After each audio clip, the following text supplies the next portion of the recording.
Hello दोस्तों, आज की इस वीडियो में आपको दिखाने वाला हूं कि आप घर बैठे अपना फ़ोन से किस तरह ई श्रम कार्ड को क्रिएट कर सकते हैं, बना सकते हैं। अगर आपके पास ई श्रम कार्ड है तो आप बहुत सारे सरकारी योजना का लाभ उठा सकते हैं। तो कैसे ई श्रम कार्ड बनाना है वो भी बिल्कुल फ्री में आपको मैं इस वीडियो में दिखाने वाला हूँ। जस्ट आप वीडियो में बने रहिए कि कहीं स्किप मत कीजिए और आप भी आसानी से ई श्रम कार्ड को क्रिएट कर सकते हैं, बना सकते हैं। चलिए बिना देर करते हुए वीडियो को शुरू करते हैं। ई श्रम कार्ड बनाने के लिए सबसे पहले आपको गूगल या क्रोम में आ जाना है। आने के बाद यहाँ पे लिख देना है ई श्रम बोल के, आपको यहाँ पे लिख देना है सर्च बार में। तो मैं लिख दिया ई श्रम। इसके बाद नया पेज ये आपके सामने आएगा, ई श्रम होम, इसमें आपको क्लिक करना है।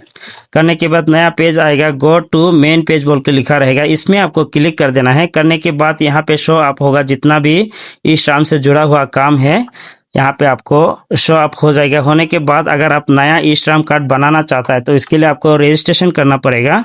तो इसके लिए मैं आपको जूम करके दिखाता हूँ। यहाँ पे साइड में देखिए जो राइट हैंड साइड है, राइट हैंड साइड में मैं जूम करके दिखाता हूँ, रजिस्टर ऑन ई श्रम लिखा है, इसमें आपको क्लिक कर देना है। करने के बाद आपके सामने इस तरह पेज ओपन हो जाएगा। होने के बाद आपका यहाँ पे फ़ोन नंबर डाल देना है। जो फ़ोन नंबर आपका आधार कार्ड का साथ लिंक है उसी फ़ोन नंबर को यहाँ पे डाल देना है। तो मैं डाल देता हूँ ये नंबर। उसके बाद ये जो कैप्चा दिया है एज इट इज़ आपको फिल करना है। ये जो कैप्चा है फिल कर देना है। करने के बाद यहाँ पे देखिए, यहाँ पे लिखा है EPSO, इसमें आपको नो कर देना है। इसके बाद ESC लिखा है, इसमें भी दोनों में आपको नो में क्लिक करना है। अगर ये दोनों आप एस में क्लिक करेंगे तो आपका ई श्रम कार्ड नहीं होगा, तो इसलिए आपको डायरेक्ट नो में ही क्लिक कर देना है दोनों को। इसके बाद यहाँ पे मैं साइड में दिखाता हूँ, ये जो 16 ईयर्स से 59 ईयर्स के बीच का लोगों का ही ई श्रम कार्ड बनता है। 16 ईयर्स से एबव होना है और 59 ईयर्स से बिलो होना है। इसके बाद सेंड OTP में आपको क्लिक कर देना है। करने के बाद आपका फ़ोन में आपका जो आपने जो नंबर दिया उसमें एक OTP आएगा। OTP को आपको यहाँ पे फिल कर देना है। करने के बाद फिर से ये जो नीचे में कैप्चा दिया है इसको आपको यहाँ पे फिल कर देना है। तो फिल करने के बाद सबमिट में आपको इस तरह क्लिक कर देना है। करने के बाद यहाँ पे देखिए आधार KYC आएगा, जो आधार कार्ड का KYC होने वाला है। तो आपका आधार कार्ड का नंबर यहाँ पे आपको फिल कर देना है। करने के बाद यहाँ पे देखिए ये लिखा है फिंगरप्रिंट आइरिस से, उसके बाद दिया है OTP। तो सबसे बेस्ट होता है OTP से आप डायरेक्ट कर सकते हैं, क्योंकि फ़ोन में OTP डायरेक्ट आ जाता है। तो फिंगरप्रिंट और इसमें आइरिस में देर होता है, तो मैं OTP देता हूँ। आप भी OTP देने से ही ठीक होगा। उसके बाद आपको फिर से कैप्चा को डाल के आई एग्री में क्लिक करके सबमिट कर देना है। यहाँ पे सबमिट लिखा है, इसमें आपको क्लिक कर देना है। करने के बाद जस्ट आपको रुकना है। रुकने के बाद फिर से आपके पास एक OTP आएगा। ये जो आएगा UDI की तरफ से आएगा, आधार कार्ड का सेंटर से आएगा। आपको वो OTP को यहाँ पे फिल कर देना है। करने के बाद यहाँ पे नीचे में जो कैप्चा दिया है, कैप्चा को फिर से फिल करने के बाद इसमें वेरिफिकेशन में यहाँ पे आपको क्लिक कर देना है। करने के बाद आपके सामने पूरा डिटेल्स आ जाएगा। जो आधार कार्ड आपने अपलोड किया है उसका आधार कार्ड का ये पूरा डिटेल्स इन्फॉर्मेशन यहाँ शो होगा। इसमें कंटिन्यू एंड एडिट डिटेल्स, इसमें आपको क्लिक करना है। करने के बाद इस तरह पेज आपके सामने आ जाएगा। आने के बाद इसमें पर्सनल इन्फॉर्मेशन में ये जो नंबर है आपने दिया है यहाँ ऑलरेडी नंबर, फ़ोन नंबर आ जाएगा। इसके बाद इमरजेंसी फ़ोन नंबर में आपका कोई एक्स्ट्रा फ़ोन नंबर है तो आप यहाँ पे डाल सकता है। अगर नहीं है तो आप उसे छोड़ भी सकता है। तो इसमें कोई मैंडेटरी नहीं है कि देना ही है। तो उसके बाद आपको ईमेल आईडी आपका जो दे देना है। देने के बाद इसमें मैरिटल स्टेटस में आप अगर मैरिड है तो आप इस मैरिड लिखना है, अगर मैरिड नहीं है तो नेवर मैरिड या तो विडो है आप लिख सकते हैं। लिखने के बाद फादर नेम आपको यहाँ पे डाल देना है। उसके बाद आपका मदर नेम आपको यहाँ पे डाल देना है। डालने के बाद नीचे में मैं डाल देता हूँ, देखिए कैटेगरी में ये क्लिक करने के बाद इस तरह SC ST OBC आएगा, जनरल आएगा। आपका जो भी है आप यहाँ से सिलेक्ट कर लेना है। तो मेरा जनरल है, मैं जनरल में क्लिक कर दिया। करने के बाद ब्लड ग्रुप, ये देखिए ब्लड ग्रुप में इस तरह क्लिक करने के बाद A positive, O positive, B positive इस तरह आया है। जो भी आपका ब्लड ग्रुप है आपको यहाँ से सिलेक्ट करना है। अगर आप नहीं जानते हैं आपका ब्लड ग्रुप तो आप उसको नहीं डालने से भी हो जाएगा। तो मेरा O पॉजिटिव में डाल दिया। डालने के बाद यहाँ पे आप कोई विकलांग है, आपका कोई प्रॉब्लम है, समस्या, बीमार से गुजर रहे हैं तो आप उसमें यस दबाना है।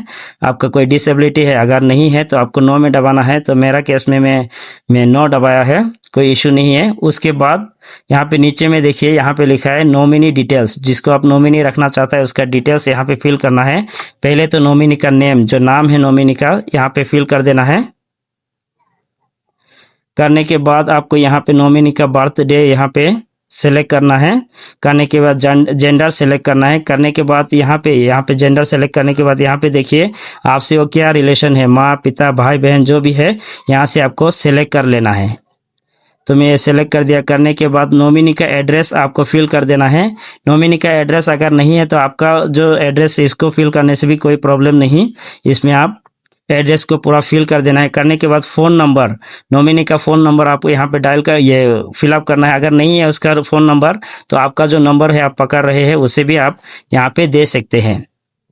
यहाँ पे मैं दे देता हूँ। देने के बाद सेव एंड कंटिन्यू में क्लिक कर दिया, तो आप भी सेव एंड कंटिन्यू में क्लिक कर देने के बाद आपके सामने इस तरह पेज आ जाएगा। आने के बाद यहाँ पे लिखा है ये रेसिडेंटल डिटेल्स, इसमें आपको स्टेट पहले सेलेक्ट कर लेना है। उसके बाद आपको यहाँ नीचे में डिस्ट्रिक्ट सेलेक्ट कर लेना है।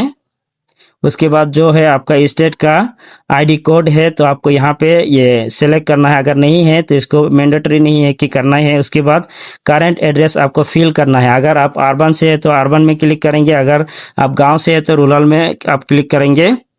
तो मैं रूरल क्लिक करने के बाद एड्रेस लाइन 1 एड्रेस ये लाइन 2 दिया है, दोनों में से आपको सेम डाल देना है। जो आप करंट एड्रेस जहाँ पे आप रह रहे हैं इसका एड्रेस आपको यहाँ पे डाल देना है। तो मैं अभी डाल देता हूँ एड्रेस 1।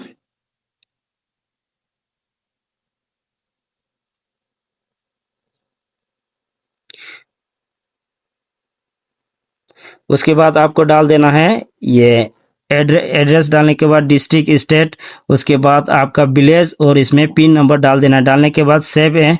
इसके बाद इस तरह पेज आपके सामने आएगा। आने के बाद आप वहाँ में ये जो कितना साल से रह रहा है यहाँ पे दिया है सेइंग ऑफ करंट लोकेशन, इसमें आपको लिख देना है। यहाँ पे आप क्लिक करने के साथ यहाँ पे नया ये पेज ओपन होगा। होने के बाद यहाँ पे शो अप होगा कि कितना साल से आप रह रहा है। यहाँ में आपको सेलेक्ट करना है, तो मैं सेलेक्ट कर दिया। करने के बाद यहाँ पे आ जाएगा परमानेंट एड्रेस। तो परमानेंट एड्रेस में आपको ये क्लिक करने के बाद यहाँ अगर आप सिटी से है, कोई टाउन से है तो आप ये अर्बन सेलेक्ट करेंगे। अगर आप गांव से है तो आप रूरल सेलेक्ट करेंगे। तो मैं रूरल गांव का है तो मैं रूरल सेलेक्ट करता हूँ। करने के बाद सेम जो एड्रेस आपको पहले आपने डाला था इसी तरह जो आपका जगह का एड्रेस यहाँ पे डाल देना है। ये जो जगह है एड्रेस दिया है लाइन 1 लाइन 2 दिया है, आपको सेम टू सेम डाल देना है।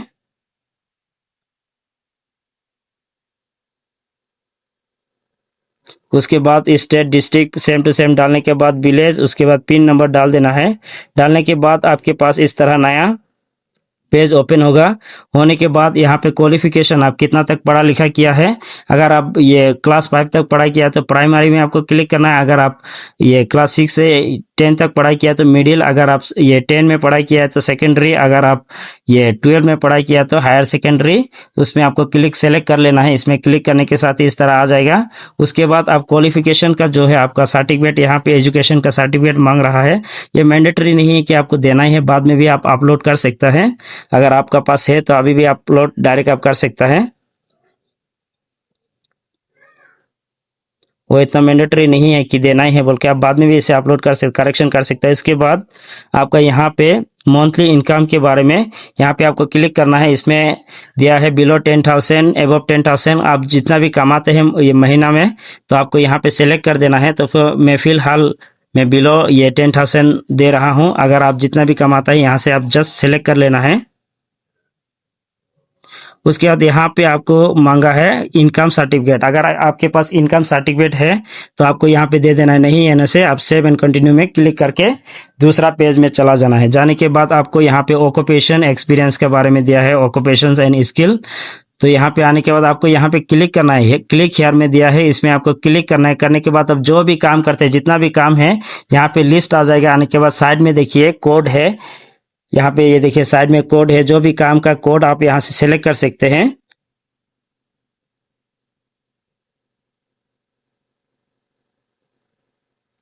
ये आपका लेफ्ट हैंड साइड में देखिए, तो मैं ये सेलेक्ट कर दिया। अगर आपका ये आप उसे कोड सेलेक्ट नहीं कर पाते तो यहाँ पे जो आप काम करते हैं उसको आप यहाँ पे टाइप कर देने से भी हो जाएगा। तो मैं कंप्यूटर ऑपरेटर है तो मैं कंप्यूटर ऑपरेटर जस्ट आप लिख दिया। देखिए यहाँ पे नीचे आ गया। आने के बाद आपको यहाँ पे नीचे आ जाना है। आने के बाद यहाँ पे आपको मांग रहा है ये ऑक्यूपेशन सेक्टर नेम, इसमें आपको फिल करना है। अगर नहीं जानते तो आप छोड़ देना है। वर्किंग एक्सपीरियंस, यहाँ पे कितना साल का आपका एक्सपीरियंस है काम का, तो आप इसमें ये सिलेक्ट कर लेना है। उसके बाद डिग्री यहाँ पे मांग रहा है, यहाँ पे देखिए सेक्टर ऑक्यूपेशंस, इसमें आपको क्लिक करना है। करने के बाद आप जो भी काम करते हैं XYZ, आप यहाँ पे डायरेक्ट उसमें लिखने का साथ ही आपके पास आ जाएगा, ऑटोमेटिकली फेच कर लेगा आपका जो काम है। उसके बाद नीचे आने के बाद आपका अगर कोई एक्सपीरियंस सर्टिफिकेट है, ऑक्यूपेशन आप जो काम करते हैं उसका अगर कोई एक्सपीरियंस सर्टिफिकेट है तो आप यहाँ पे फिल कर सकते हैं। यहाँ पे ये चॉइस करके डाल सकते हैं उस सर्टिफिकेट को। अगर आपके पास नहीं है, ये तो 100% मैंडेटरी नहीं है तो आप छोड़ देने से भी कोई प्रॉब्लम नहीं है। उसके बाद नीचे how did you acquire skill, आप कैसे ये प्राप्त किया है, यहाँ पे से आपको ये सेलेक्ट करना है, आप किस तरह सीखा है काम को। यहाँ पे दोनों में से एक आपको सेलेक्ट कर लेना है।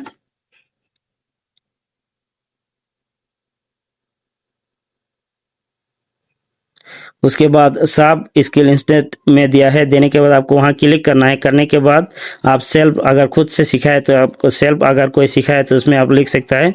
उसके बाद इसमें लिखा है कि अगर कोई काम आपके पास, ये कोई ट्रेनिंग आपके पास आएगा तो आप करना चाहोगे, तो इस तरह पूछेगा तो आपको इसमें एस बोल के लिख देना है। लिखने के बाद यहाँ पे आ जाना है, ये लास्ट पेज है, यहाँ पे बैंक डिटेल आपको देना है। और आपका ध्यान रखना है कि आपका बैंक का साथ जो आधार कार्ड लिंक होना जरूरी है। तो मेरा फिलहाल नहीं है तो मैं नो, यहाँ पे नो आ रहा है, लेकिन होना बहुत ही जरूरी है। उसके बाद आपको अकाउंट नंबर यहाँ पे डाल देना है। उसके बाद आपको यहाँ पे डाल देना है आपका जो कन्फर्म के लिए, फिर से अकाउंट नंबर यहाँ पे आपको डाल देना है। डालने के बाद यहाँ पे ये अकाउंट होल्डर नाम जो है, जो भी जिसका नाम से उसमें डाल देना है। डालने के बाद ये आपका IFSC कोड यहाँ पे आपको डाल देना है। तो मैं डाल दिया। डालने के बाद ये बैंक का नाम मैं डाल दिया। उसके बाद ब्रांच नेम को भी आपको फिल कर देना है। तो मैं ये फिल करके सेव एंड कंटिन्यू में क्लिक कर दिया है। देखिए क्लिक करने के बाद जो जितना मैं फिल किया है, तो इस तरह ये पेज डायरेक्ट बन के आ गया। आने के बाद यहाँ पे आप एक एक करके चेक कर सकते हैं कौन सा जगह में अगर प्रॉब्लम है। अगर कोई प्रॉब्लम नहीं है तो आपको नीचे आ जाना है। आने के बाद अगर प्रॉब्लम है तो आपको एडिट में जाके फिर से आपको करना है। अगर नहीं है तो आप कुछ भी नहीं करना है। तो मेरा नहीं है तो मैं ये इसमें क्लिक कर दिया। करने के बाद यस में क्लिक कर दिया। करने के बाद मैं यहाँ पे देखिए, ये यहाँ पे मैं क्लिक करने के बाद मैं सबमिट में क्लिक कर दिया। करने के बाद ये देखिए साथ ही साथ ई श्रम कार्ड बन के आ गया। ये नंबर भी दे दिया है, जो ई श्रम कार्ड का नंबर दे दिया। यहाँ पे देखिए मैं आपको दिखाता हूँ, ये जो ई श्रम कार्ड का नंबर दे दिया। उसके बाद ये जो QR कोड ये भी बन के आ गया। तो बहुत ही आसान है, फ्री से आप घर बैठे अपना फोन से ई श्रम कार्ड को बना सकते हैं, कहीं जाने का जरूरी नहीं है। तो मैं आशा और उम्मीद करता हूँ इस वीडियो के माध्यम से आपको पता चल गया कि ई श्रम कार्ड को किस तरह बनाया जाता है। तो आज के लिए इतना ही, मिलते हैं नेक्स्ट वीडियो में।